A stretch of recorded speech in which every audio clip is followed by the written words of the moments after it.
بسم اللہ الرحمن الرحیم۔ شروع اللہ کے نام سے جو بڑا مہربان نہایت رحم والا ہے۔ لقد أنزلنا إليكم كتابا فيه ذكركم أفلا تعقلون۔ اب کسی طرح مدینے میں بلا لو ہم کو، اب کسی طرح مدینے میں بلا لو ہم کو،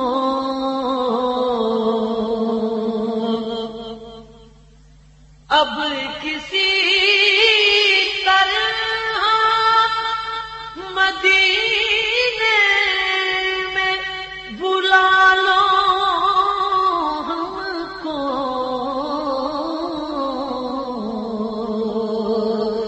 ہجر کے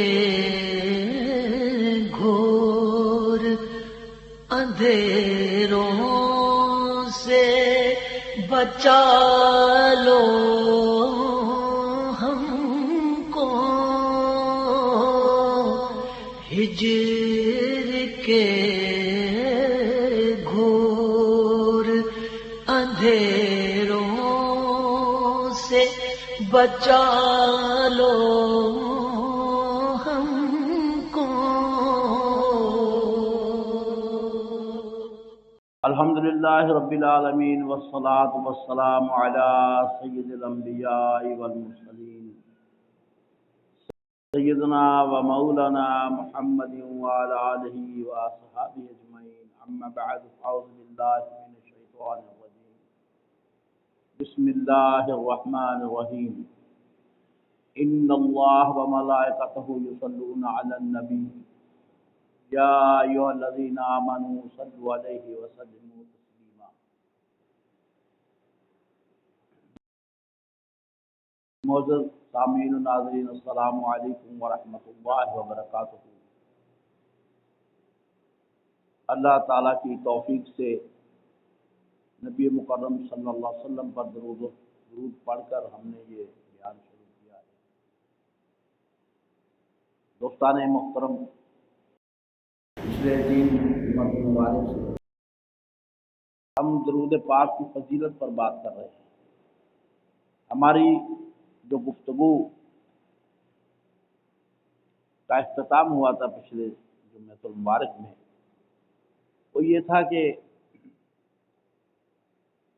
جتنے بھی فرشتے ہیں وہ سب نبی مکرم صلی اللہ علیہ وسلم پر درود و سلام پڑھتے ہیں، اور ان کا یہ سلسلہ درود و سلام بھیجنے کا کبھی ختم نہیں ہوتا۔ ہم نے آخر میں یہ کہا کہ عبادت میں اور اس ذکر میں سارے فرشتے مجتبی ہیں، اس عمل سے کوئی فرشتہ خارج نہیں، جو درود نہیں پڑھتا وہ فرشتہ ہو ہی نہیں سکتا۔ تو یہ ہے معنی ان اللہ و ملائکتہ یصلون علی النبی۔ آئیے آیت کے دوسرے حصے کی طرف۔ آیت کے پہلے حصے میں اللہ تبارک و تعالیٰ نے خبر دی، انسانوں کو خبر دی، یا ایھا الذین آمنوا۔ اب یہ دوسرا حکم آ گیا کہ اے ایمان والو، اے لوگو، میں نے فرشتوں کو اس خبر میں شریک کر لیا۔ اب یہ میرا امر ہے، میرا حکم ہے، اب اللہ حکم دے رہا ہے، اور یہ سب کے لیے ہے، یہ امر پوری کائنات کے لیے ہے۔ اس امر میں تم بھی شامل ہو جاؤ۔ کس میں؟ کہ صلی اللہ علیہ وسلم پر درود و سلام بھیجو، تاکہ زمین و آسمان، پشت بالا کی ساری کائنات میرے محبوب صلی اللہ علیہ وسلم کے درود و سلام بھیجنے میں معمور ہو جائے۔ ایک اور چیز ذہن میں رکھیں، درود و سلام اللہ تعالیٰ کی سنت ہے۔ کس کی سنت ہے؟ اللہ تعالیٰ کی۔ درود کے سوا اور کوئی عبادت اللہ تعالیٰ کی سنت نہیں، اللہ تعالیٰ کی کوئی سنت نہیں۔ عملاً اگر حکم قرآن، اب یہ دیکھنا ہے ہم نے کہ جیسے کہ زمانہ جاہلیت میں شراب بے بہا پی جاتی تھی پانی کی طرح، لیکن اب ہم شراب کو ہاتھ نہیں لگاتے۔ حکم آ گیا کہ وہ شراب مت پیئے، یہ حرام ہے۔ حضرت عمر رضی اللہ تعالیٰ کی عمر اس وقت 37 برس تھی جب آپ دار اسلام میں داخل ہوئے، لیکن آپ جاہلیت کے دور میں اسلام لانے سے پہلے بھی شراب سے دور رہے۔ اللہ تبارک و تعالیٰ نے اس دور کے انصاف کرنے والے اور بہت بڑے خلیفہ نبی مکرم صلی اللہ علیہ وسلم نے پہلے ہی فرما دیا تھا، اور اللہ نے بھی اسی طرح۔ حضرت ابوبکر صدیق رضی اللہ تعالیٰ عنہ، آپ جب مسلمان نہیں تھے اس وقت بھی آپ نے شراب کو ہاتھ نہیں لگایا اور برے کاموں سے آپ نے گریز کیا، اور جب آپ دار اسلام میں آ گئے تو اللہ کے محبوب صلی اللہ علیہ وسلم نے آپ کو صدیق کا لقب عطا فرمایا۔ اللہ پاک نے کہا کہ اے میرے محبوب، یہ صدیق ہے۔ کیا ہے؟ یہ صدیق ہے۔ اور آپ کو ابو بکر کا لفظ بھی استعمال ہوا جس کا معنی ہے ظاہر اور باطن تمام پلیدیوں سے پاک۔ ابو بکر کا کیا معنی ہے؟ ظاہراً اور باطن کے طور پہ جو چھپی ہوئی چیزیں ہیں ان سب میں آپ پاک اور صاف ہیں۔ حضرت ابو بکر صدیق رضی اللہ تعالیٰ۔ ابو بکر آپ کی کنیت تھی، صدیق آپ کا لقب تھا، آپ کا اسم گرامی عبداللہ۔ حضرت صدیق رضی اللہ تعالیٰ عنہ آپ کے دائمی رفیق ہیں۔ دائمی رفیق کا مطلب سمجھتے ہیں؟ شروع سے لے کر قیامت تک آپ اب بھی آپ کے ساتھ ہیں۔ اللہ کی شان دیکھیے، جیسے ہی آپ کے دل میں گمان گزرا کہ شراب اچھی چیز نہیں ہے، حضرت ابوبکر صدیق رضی اللہ تعالیٰ عنہ کے دل میں یہ گمان گزرا تو اللہ تبارک و تعالیٰ نے فوراً وحی نازل فرمائی اور شراب کو حرام قرار دے دیا۔ اسی طرح سود مکی دور میں حرام نہیں تھا، 16 برس بعد جب کہ آپ مدینہ پاک میں آ گئے حرام قرار دے دیا گیا۔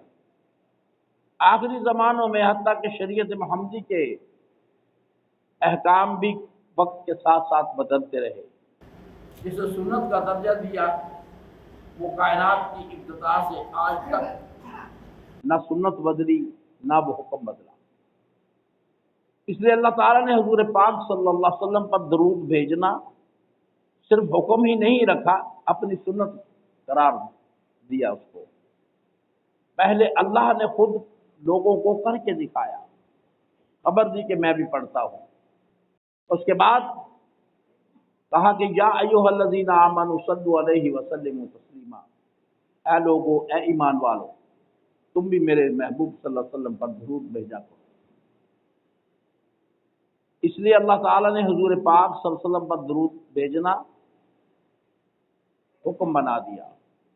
اللہ فرماتے ہیں کہ میری نماز احکام بھی بدل سکتے ہیں، نماز کے احکام بھی بدل سکتے ہیں، مگر حضور پر درود و سلام کا حکم نہیں بدل سکتا۔ اب ہم بات یہ صلاۃ کے معنی کی، اللہ تعالیٰ کا حضور پر صلاۃ پڑھا جانا کیا ہے؟ ہم تو درود ابراہیمی پڑھتے ہیں، اللہ کیا پڑھتا ہے؟ اللہ تعالیٰ کہتا ہے کہ میں جو درود پڑھتا ہوں، تو اللہ کیسے درود پڑھتا ہے؟ اللہ کیسے سلام بھیجتا ہے؟ اس کا معنی کیا ہے؟ ائمہ تفسیر، ائمہ لغت، ائمہ حدیث نے، ان سب ائمہ کرام نے آج سے 1200 سال پہلے اپنی کتب میں جو معنی قرار دیا، وہ میں آپ کو بتا دیتا ہوں کہ وہ معنی کیا ہے۔ جو بڑا مشہور معنی ہے جو ائمہ حدیث نے لیا ہے، حضرت امام مغربی رحمۃ اللہ علیہ لکھتے ہیں، الصلاح التعظیم صلاۃ اللہ علی النبی جی، اور امام راغب اصفہانی رضی اللہ تعالیٰ عنہ یہ لکھتے ہیں اظہار و عظمت و تعظیم و تکریم۔ اب دوسرے ائمہ لکھتے ہیں کہ اللہ تبارک و تعالیٰ اپنے محبوب پر درود بھیجتا ہے۔ اس کا معنی یہ لکھتے ہیں کہ اللہ تعالیٰ فرشتوں کو اجتماع میں اکٹھا کر لیتے ہیں اور نبی پاک صلی اللہ علیہ وسلم کی شان بیان کرتے ہیں۔ کیسے کرتے ہیں؟ اللہ تبارک و تعالیٰ کہتا ہے کہ اے ملائکہ، میرے محبوب کی زلفیں ایسی ہیں، میرے محبوب صلی اللہ علیہ وسلم کا چہرہ مبارک ایسا ہے۔ میں یہ بھی آپ کو بتا دوں کہ کچھ ایسے بھی بہت سے فرشتے ہیں جن مکرم صلی اللہ علیہ وسلم کو دیکھا نہیں، جیسے ہم لوگوں نے نہیں دیکھا۔ دیکھو نا، کتنے فرشتے ہوں گے جنہوں نے دیکھا ہی نہیں ہے، ان کو تمنا ہے، ان کو اللہ تعالیٰ فرماتے ہیں کہ میرا محبوب ایسا ہے، میرے محبوب کی چال ایسی ہے، میرے محبوب کی زلف ایسی ہے، میرے محبوب کے دندان مبارک ایسے ہیں۔ تو یہ ہے صلاۃ، شان بیان کرنا، یہ درود بھیجنے کے مترادف۔ اس لیے اللہ کہتا ہے کہ میں اپنے محبوب صلی اللہ علیہ وسلم پر درود بھیجتا ہوں۔ یہ نہیں سمجھنا کہ اللہ تعالیٰ بھی کہتا ہے اللہم صلی علی سیدنا و مولانا، اللہ یہ نہیں کہتا۔ کہ میں نے آج آپ کو بڑی لمبی چوڑی تفسیر کے بعد آپ کو بتا دیا کہ نبی مکرم صلی اللہ علیہ وسلم پر اللہ کس طرح درود بھیجتے ہیں۔ جو درود ابراہیمی ہے یہ صرف ہم لوگوں کے لیے ہے، اللہ تعالیٰ نے کسی کو نہیں کہنا۔ ہم تو کہتے ہیں نا درود پڑھیں، اللہم صلی علی سیدنا و مولانا محمد وعلی آل سیدنا و مولانا محمد وبارک وسلم۔ اللہ تعالیٰ فرماتا ہے کہ بے شک اللہ اور اس کے فرشتے حضور صلی اللہ علیہ وسلم پر درود بھیجتے ہیں۔ تو یہ معلوم کریں کہ اللہ تعالیٰ جو درود بھیجتے ہیں وہ کیا ہے، اس کا معنی کیا ہے، تو اس کا طریقہ کار کیا ہے، وہ کرتا کیا ہے، کیا وہ عبادت کرتا، کوئی تسبیح بیان کرتا ہے؟ نہیں۔ جس طرح ہم محفل میلاد کرتے ہیں، جس طرح ہم سیرت مصطفیٰ کانفرنس کرتے ہیں، آقا صلی اللہ علیہ وسلم کی شان اقدس بیان کرتے ہیں، آقا صلی اللہ علیہ وسلم کے شمائل بیان کرتے ہیں، آقا صلی اللہ علیہ وسلم کے خصائص بیان کرتے ہیں، آقا صلی اللہ علیہ وسلم کی عظمت و رفعت بیان کرتے ہیں، آقا صلی اللہ علیہ وسلم کا حسن و جمال بیان کرتے ہیں، تاجدار کائنات و کمال کا بیان کرتے ہیں، آقا صلی اللہ علیہ وسلم کے خد و خال بیان کرتے ہیں، حضور صلی اللہ علیہ وسلم کے زلف و رخسار کی تعریف بیان کرتے ہیں، حضور صلی اللہ علیہ وسلم کے حسین سراپا کی بات کرتے ہیں، حضور ایسے تھے، حضور ایسے تھے، جیسے ہم حضور کی حمد و ثنا کرتے ہیں، تعریف و تعصیف کرتے ہیں، تاجدار کائنات صلی اللہ علیہ وسلم کے ذات و کمالات بیان کرتے ہیں۔ ہم اپنی استطاعت کے مطابق، اپنی سمجھ کے مطابق، اپنی صلاحیت کے مطابق، اپنی طاقت و قدرت کے مطابق، اپنی بساط کے مطابق بھرے مجمع میں عام لوگوں کے اجتماع میں تاجدار کائنات صلی اللہ علیہ وسلم کی تعریف کرتے ہیں۔ اسی طرح جس طرح ہم فرش پر آقا صلی اللہ علیہ وسلم کی شان بیان کرتے ہیں، آقا صلی اللہ علیہ وسلم کی عظمت بیان کرتے ہیں، اسی طرح عرش پر اللہ تبارک و تعالی سارے فرشتوں کو، جہاں جہاں وہ فرشتے ہوتے ہیں ان کو کہتا ہے سنو اے میرے ملائکہ۔ وہ سنتے ہیں، خدا خود خطیب ہوتا ہے، خدا کا موضوع عظمت مصطفیٰ صلی اللہ علیہ وسلم ہوتا ہے۔ یہ معنی ائمہ کرام نے بیان کیا ہے۔ صلاۃ اللہ النبی، اظہار و عظمت و ثنا، اور جب عند الملائکہ والصلاۃ، فرشتوں کو جمع کر کے فرشتوں کے سامنے حضور صلی اللہ علیہ وسلم کی حمد و ثنا، تمہید و توصیف کرتا ہے، حضور صلی اللہ علیہ وسلم کی عظمت بیان کرتا ہے، رب تعالیٰ فرماتا ہے جب سے ہوں جب تک ہوں میں عالم مواد میں ملائکہ کے سامنے پاس کے گن گاتا رہتا ہوں، اپنے یار کے حسن و جمال کے تذکرے کرتا رہتا ہوں، اپنے یار کی ندرت و کمال کے تذکرے کرتا رہتا ہوں، حضور صلی اللہ علیہ وسلم کی عدم مثلیت بتاتا رہتا ہوں، میرا محبوب ایسا ہے، میرا محبوب ایسا ہے، میرے محبوب کو تم تک لو تو بے ہوش۔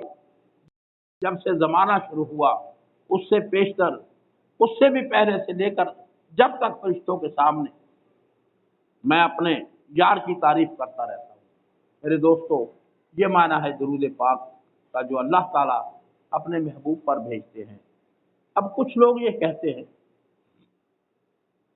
جب ہم بیان کرتے ہیں شان، یار تم حد سے زیادہ بڑھ رہے، کیا کہتے ہیں؟ حد سے زیادہ بڑھ رہے۔ میں آپ کو ایک نقطہ بتا دیتا ہوں، یاد رکھنا۔ اللہ خود کہتا ہے وَرَفَعْنَا لَكَ ذِكْرَكَ، کیا معنی ہے اس کا؟ محبوب آپ کی شان لمحہ بلمحہ بڑھتی رہتی ہے، تو حد کہاں سے آ گئی؟ میرے محبوب کی شان کی کوئی حد نہیں ہے، جو کہتا ہے وہ غلط کہتا ہے۔ اللہ تعالیٰ نے تو کہا خود کہ اے میرے محبوب میں تیری شان لمحہ بلمحہ بڑھاتا رہتا ہوں، تو ہم کون ہوتے ہیں حد مقرر کرنے والے؟ آپ کی شان کی کوئی حد نہیں ہے، آپ کا ادب کرنے کی کوئی حد نہیں ہے، ماں سوائے سجدے کے کہ ہم انسان ہیں، سجدہ نہیں کر سکتے، ہم آپ کی عبادت نہیں کر سکتے۔ عبادت سجدہ صرف اللہ کو ہے، نبی کو نہیں۔ نبی صلی اللہ علیہ وسلم کی باقی جتنی بھی آپ تعریف کریں، ادب کریں، اس کی کوئی حد مقرر نہیں۔ یہ آپ نے رکھنا، یہ بڑا میں نے نقطہ طلب بات آپ کو بتائی ہے کہ نبی مکرم صلی اللہ علیہ وسلم کی شان کے لیے کوئی حد مقرر نہیں، صرف ہم سجدہ نہیں کر سکتے۔ میرے دوستو، مجھے امید ہے کہ آپ درود پاک کی فضیلت اور اس کا معنی جو ہے وہ سمجھ گئے ہوں گے۔ اللہ تبارک و تعالیٰ مجھے اور آپ کو عمل کرنے کی توفیق عطا فرما لی۔